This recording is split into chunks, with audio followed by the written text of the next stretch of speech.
આજની આ પ્રેસ કોન્ફરન્સમાં ઉપસ્થિત સૌ મીડિયા મિત્રોનું સ્વાગત છે.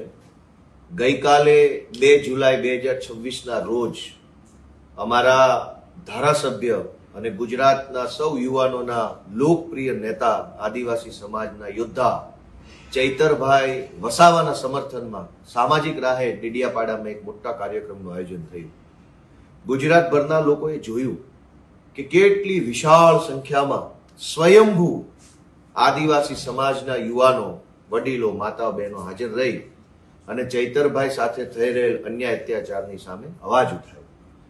ગઈકાલે જ્યારે સમગ્ર ગુજરાતના આદિવાસી સમાજના, અને ગુજરાત જ નહીં, મહારાષ્ટ્ર, રાજસ્થાન, મધ્યપ્રદેશ, બધા જ બોર્ડર રાજ્યોમાંથી આદિવાસી સમાજના વિવિધ સંગઠનના આગેવાનો અને લોકો પધાર્યા હતા.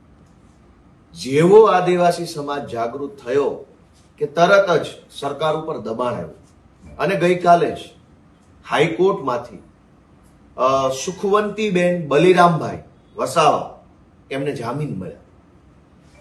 અચાનક જ કેમ આવું થયું? તો સાંજ પડતા સુધીમાં મેં જોયું કે હાઈકોર્ટના સરકારી વકીલનો એક વિડીયો આવ્યો પ્રેસ કોન્ફરન્સના માધ્યમથી. મારા મોબાઈલમાં આવ્યું, મેં જોયું આખું. હાઈકોર્ટના સરકારી વકીલ પ્રેસ માધ્યમથી એવું કહેતા હતા કે એમને મુખ્યમંત્રી ભૂપેન્દ્રભાઈ પટેલે અને ગૃહમંત્રી હર્ષભાઈ સંઘવીએ સૂચના આપી કે સુખવંતીબેનના જામીન અરજી હાઈકોર્ટમાં આવે તો એનો વિરોધ કરવો નહીં અને જામીન અપાવી દેવા. આ વાત કેટલી ગંભીર છે? બહુ જ ગંભીર બાબત છે. કેમ કે ભારતના બંધારણમાં સ્પષ્ટ રીતે ન્યાયતંત્ર, કારોબારી અને વહીવટી તંત્રને અલગ કરેલું છે. લેજિસ્લેટિવ, એક્ઝિક્યુટિવ અને જ્યુડિશરી. ક્યારેય પણ લેજિસ્લેટિવ માણસ, વૈધાનિક પદ ઉપર બેઠેલો માણસ, ચૂંટણી લડીને ચૂંટણી જીતીને બેઠેલો માણસ ન્યાયતંત્રમાં રહેલા વ્યક્તિને સીધી સૂચના નથી આપી શકતો કાયદા પ્રમાણે, બંધારણ પ્રમાણે. તો હાઈકોર્ટના સરકારી વકીલે એવું કેવા આધારે કીધું કે મને ભૂપેન્દ્રભાઈ પટેલ અને ગૃહમંત્રીએ જે નિર્ણય લીધો એને સૂચના આપી? સરકાર કોઈ પણ નિર્ણય લઈ શકે, પણ એ લીધેલા નિર્ણયની સૂચના સરકારી માણસ આપે. વૈધાનિક માણસ જે છે, સંસદીય માણસ છે, ચૂંટણી લડેલો જીતેલો પાર્ટીનો માણસ છે, એને સૂચના નથી આપવાની. સરકારે ધારો કે નિર્ણય કર્યો તો સરકાર એના કાયદા વિભાગને સૂચના આપે. કાયદા વિભાગના સચિવ, મદદનીશ સચિવ, અધિક સચિવ, સેક્શન ઓફિસરો, ઉપસચિવ બધું જ છે. સરકારના નિર્ણયની જાણ કાયદા વિભાગને થાય. કાયદા વિભાગના સચિવ એના ઉપસચિવોને જાણ કરે, ઉપસચિવ સેક્શન ઓફિસરને કહે, સેક્શન ઓફિસર જે સરકારી વકીલને જાણ કરે અને સરકારી વકીલ એ સરકારના નિર્ણયનો અમલ કરે. પણ આ આખા કેસમાં કાલે હાઈકોર્ટના સરકારી વકીલના એક નિવેદનથી ભાજપનો ભાંડો ફૂટ્યો. અમે પહેલા દિવસથી કહીએ છીએ કે ચૈતર વસાવાને ફસાવવામાં આવ્યા છે. કેવી રીતે? કે સૌથી પહેલા ચૈતર વસાવા જ્યારે 2022ની વિધાનસભાની ચૂંટણી જીત્યા એ વખતે ભાજપના પ્રદેશ પ્રમુખ પાટીલે એને પક્ષ પલટો કરાવવા માટે ખૂબ મહેનત કરી, પણ ચૈતર વસાવાએ એની વાત માની નહીં. પક્ષ પલટો કરવામાં એ માન્યા નહીં. તો એને ખોટી રીતે જેલમાં પૂરવામાં આવ્યા, ખોટી એફઆઈઆરો કરવામાં આવી. એ પછી તે ચૈતર વસાવા પક્ષ પલટો કરવા માટે ભાજપમાં જોડાવા તૈયાર ન થયા. તો અહીંયા ગૃહમંત્રીની સભાઓ થઈ કે હવે ચૈતર વસાવાને ચૂંટણીઓમાં હરાવી દઈએ. ગૃહમંત્રીની બે વખત સભાઓ થઈ. એ પછી પણ ચૈતર વસાવા નમતું ન મૂક્યું તો કેન્દ્રીય ગૃહમંત્રીની ડેડિયાપાડામાં સભાઓ થઈ. એ પછી પણ ચૈતર વસાવાએ સરેન્ડર ન કર્યું તો દેશના વડાપ્રધાનની ડેડિયાપાડામાં સભા થઈ. એ પછી પણ ચૈતર વસાવાને ચૂંટણીમાં હરાવી શકાયા નહીં. દેશના વડાપ્રધાન, દેશના ગૃહમંત્રી, રાજ્યના મુખ્યમંત્રી બધા જ લોકોએ ડેડિયાપાડામાં આવી ચૈતર વસાવાને ચૂંટણી હરાવવાની કોશિશ કરી.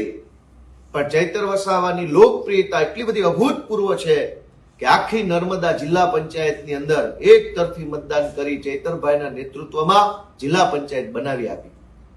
એ પછી ભાજપને એવું લાગ્યું કે ચૈતર વસાવાને ચૂંટણીમાં નહીં હરાવી શકાય, હવે એને અદાલતમાં હરાવવો પડે, જેલની સજા કરાવવી પડે. તો ષડયંત્ર થયું અને ગઈકાલે સરકારી વકીલે જ કીધું કે મુખ્યમંત્રી ભૂપેન્દ્ર પટેલ અને હર્ષ સંઘવીને આ બધી જ વાતની જાણ છે. એણે જ સૂચનાઓ આપી સરકારી વકીલોને, એણે જ સજા પડાવવા માટે થઈ પોલીસને, વકીલને, સાક્ષીને, પંચોને વગેરેને સૂચનાઓ આપી અને એણે જ આખે ખોટી ઘટનાક્રમની અંદર એક ચૂંટાયેલા ધારાસભ્યને જેલમાં પુરાવાનું કામ કર્યું. એ વાતનો ભાંડો ફૂટી ગયો. શું કામ? કે ચૂંટણીમાં હરાવી શકાયા નહીં ચૈતર વસાવાને, તો અદાલતમાં હરાવવા માટેનું ષડયંત્ર થયું. મારે સ્પષ્ટ રીતે ગુજરાતભરની જનતાને એમ કહેવું છે કે હાઈકોર્ટના સરકારી વકીલ એવું કહે છે કે એમને હર્ષ સંઘવી અને ભૂપેન્દ્રભાઈ પટેલે સૂચના આપી ચૈતર વસાવાના કેસમાં. આ કેટલું વ્યાજબી છે? હાઈકોર્ટના વકીલો એ જો સીધા મુખ્યમંત્રીનું નામ લઈને, ગૃહમંત્રીનું નામ લઈને વાત કરતા થઈ જાય તો ન્યાયતંત્રની નિષ્પક્ષતા ક્યાં આવી? હાઈકોર્ટના સરકારી વકીલે એમ કેવું જોઈતું હતું કદાચ કે સરકારની સૂચના છે, વિભાગની સૂચના છે, અધિકારીઓની સૂચના છે, એવું બોલે તો વાત વ્યાજબી હતી. પણ હાઈકોર્ટના સરકારી વકીલ નામજોગ કે હર્ષ સંઘવીએ સૂચના આપી, એનો અર્થ એ થયો કે હર્ષ સંઘવી હાઈકોર્ટની અંદર પણ હસ્તક્ષેપ કરે છે.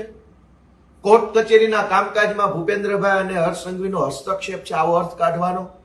આખા ષડયંત્રનો ભાંડો ફૂટ્યો છે કે ચૈતર વસાવાને અને અન્ય તમામ ખેડૂતોને નિર્દોષ હોવા છતાં પણ ફસાવવામાં આવ્યા છે.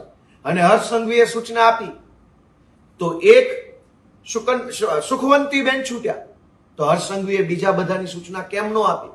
બીજા ખેડૂતો પણ નિર્દોષ છે, માત્ર સુખવંતીબેન નહીં. રમેશભાઈ છે, બલિરામભાઈ છે, શકુંતલાબેન છે અને જીતુભાઈ છે, આ બધા જ નિર્દોષ છે. આ બધાની સૂચના કેમ ન આપી? ખાલી એક વ્યક્તિ નહીં, આખો કેસ ખોટો છે, બધા જ આરોપી નિર્દોષ છે. પણ આજે ગુજરાતભરના આદિવાસી સમાજનું મારે એટલું ધ્યાન દોરવું છે કે ચૈતર વસાવાને ખોટા કેસમાં ખોટી કાર્યવાહી કરી જેલમાં પુરાવનાર લોકોના નામ ગઈકાલે સરકારી વકીલના મોઢે જ નીકળી ચૂક્યા છે. જનતા જાગૃત બને અને જે પાર્ટી ભાજપે ષડયંત્ર કરી ચૈતર વસાવાને જેલમાં પૂર્યા છે એ ભાજપ પાર્ટીને આદિવાસી સમાજ અને ગુજરાતના સૌ લોકો એવી સજા કરો કે આવનારી 100 ચૂંટણીઓ સુધી દેખાય નહીં. ખૂબ ખૂબ આભાર.